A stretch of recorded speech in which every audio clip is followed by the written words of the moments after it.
So இவர் தான் வந்து துல்கர் சல்மான், நம்மளுக்கு எல்லாருமே தெரியும். ஸோ தலைவன் என்ன பண்ணியிருக்காருன்னா, இப்போ ரீசெண்டாக ஒரு படம் வந்துச்சு தலைவன் வந்து லக்கி பாஸ்கர்னு சொல்லிட்டு, அதில் வந்து ஃபாரின்லேருந்து காரை கொண்டு வந்து இம்போர்ட் பண்ணுவார். ஸோ அதே மாதிரி பார்த்திங்கன்னா தலைவன் ரியல் லைஃப்லேயும் பண்ணிட்டாருன்னு தான் நம்ம சொல்லணும். ஸோ இவர் வந்து சின்ன வயசுலேருந்து காரு, பைக்கு இது மேலே ரொம்ப க்ரேஸான ஆள். அதனால் பார்த்திங்கன்னா தன்னோட கேரேஜுக்குள்ளே காரை அடுக்கி வச்சுருப்பாருன்னு சொல்லலாம். இவர் கூட சேர்ந்த இன்னொரு ஆக்டர் இந்த கேஸில் வந்து மாட்டியிருக்காரு. அவரு பார்த்திங்கன்னா பிருத்திவிராஜ். ஸோ இவங்க 2 பேர் மேலேயும் தான் இந்த கேரளாவில் இந்த கேஸ் போயிட்டுருக்கு. இன்னொரு ஆள் பார்த்திங்கன்னா இந்த 369 இருக்குது பார்த்திங்களா, இது வந்து பார்த்திங்கன்னா துல்கரோட ஓன் கேரேஜ், விண்டேஜ் கார்ஸ்லாம் இருக்கிற ஒரு கேரேஜ்னு சொல்லலாம். ஸோ இதில் தான் அவரோட விலை உயர்ந்த கார்கள்லாம் இருக்குது.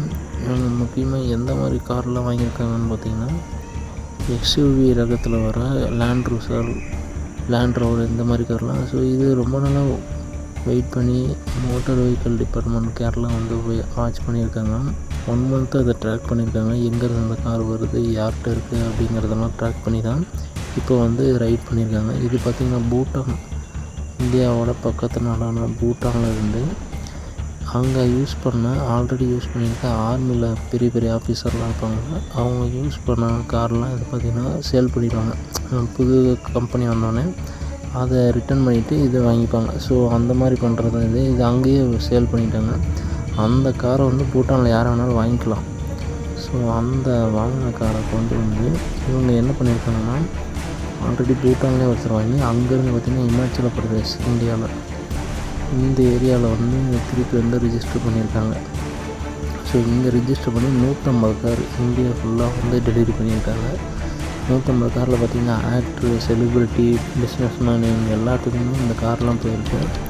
இந்தியாவோட ரூல் படி பார்த்திங்கன்னா ஃபாரின்லேருந்து கார் வந்துச்சுன்னா அதுக்கு வந்து 60லேருந்து 100% அந்த வெஹிக்கிளோட வேல்யூவை பொறுத்து வந்து காஸ்ட்டு போடுவாங்க. சிசியை பொறுத்து வந்து காஸ்ட்டு போடுவாங்க. யூஸ்டு வெஹிக்கிளாக இருந்தால் சிஐஎஃப்னு சொல்லுவாங்க, காஸ்ட் இன்சூரன்ஸ் ப்ரைடுன்னு சொல்லிட்டு அந்த வேல்யூ பொறுத்து வந்து மாறும் அதோட எண்ணம். ஸோ டோட்டலாக பார்த்திங்கன்னா 150 காரில் பார்த்திங்கன்னா 36 சீஸ் பண்ணிட்டாங்க. 2 பார்த்திங்கன்னா விண்டேஜ் லேண்ட் ரோவர் துல்கர் வீட்டிலேருந்து எடுத்திருக்காங்க. அந்த அமித்துங்கிற வீட்டிலேருந்து பார்த்திங்கன்னா 8 கார் எடுத்திருக்காங்க. இதெல்லாம் பார்த்திங்கன்னா 25 லட்சத்துக்கு வாங்கியிருக்காங்க. கார் இறக்குமதி, அதாவது வந்து 10லேருந்து 15 கேஸு, அதாவது அங்கங்கே ரிஜிஸ்டர் பண்ணி அந்த மாதிரி பார்த்திங்கன்னா வந்து 10லேருந்து 15 கேஸு அதில் எது எடுத்துகிட்டு வந்திருக்காங்கன்னா ஆல்ரெடி இந்த எம்எல்ஏ, எம்பி இவங்க யூஸ் பண்ண கார் மாதிரி கணக்காட்டி எடுத்துகிட்டு வந்திருக்காங்க. இவங்க பேரில் வச்சு தான் இந்த காரை பார்த்திங்கன்னா இந்தியாவுக்குள்ளே கொண்டு வந்திருக்காங்க. ஸோ அப்படிங்கிறப்ப யாரும் வந்து செக் பண்ண மாட்டாங்க அதிகமாக. அதை காரணம் காட்டி வந்து படத்தில் வர மாதிரியே தலைமை எடுத்துகிட்டு வந்துட்டார் உள்ள. ஸோ அந்த கார் மூலிமா என்னென்ன பண்ணியிருக்காங்கன்னு பாருங்கள். அங்கே ட்ரக்ஸு இது மாதிரிலாம் கடத்திருக்காங்க. அப்புறம் தங்கம் கடத்திருக்காங்க. அப்புறம் கோயம்புத்தூரில் இருக்கிறவங்களும் இதில் ஈடுபட்டிருக்காங்க. அது உண்மையாக போயான்னு தெரில. ஆனால் செகண்ட் ஹேண்ட் காரு இந்தியாவில் அலோடு இல்லைங்க. அதை பாருங்கள் போட்டாங்க. இதுக்கப்புறம் அவங்க என்ன தான் ஃபைன் கட்டினாலும் அந்த காரை வந்து திருப்பி தர மாட்டாங்க. அதுவும் வந்து உறுதியாக சொல்லிட்டாங்க. செகண்ட் ஹேண்ட் நீங்கள் என்ன தான் ஃபாரின் கார் வாங்கினாலும் இந்தியாவில் நீங்கள் ஓட்டுறதுக்கோ இல்லை இம்போர்ட் பண்ணுறதுக்கோ வந்து பார்த்திங்கன்னா அனுமதி கிடையாது. அதுவும் வந்து இந்தியாவோட ரூலில் இருக்குது. ஸோ அவ்வளோதாங்க இது.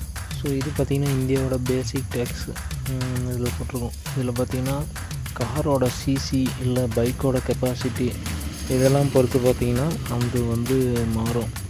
யூஎஸ்டி 40,000க்குள்ளே இருந்தால் ஒரு டேக்ஸு, அதுக்கு மேலே இருந்தால் ஒரு டேக்ஸ் இருக்குது.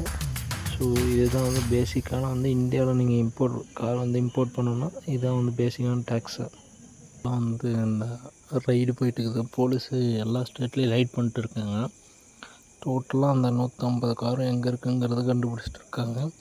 இதில் கேரளாவில் பார்த்திங்கன்னா கொச்சின், அப்புறம் மலப்புரம், இங்கெல்லாம் வந்து ரைட் போயிட்டு இருக்குது.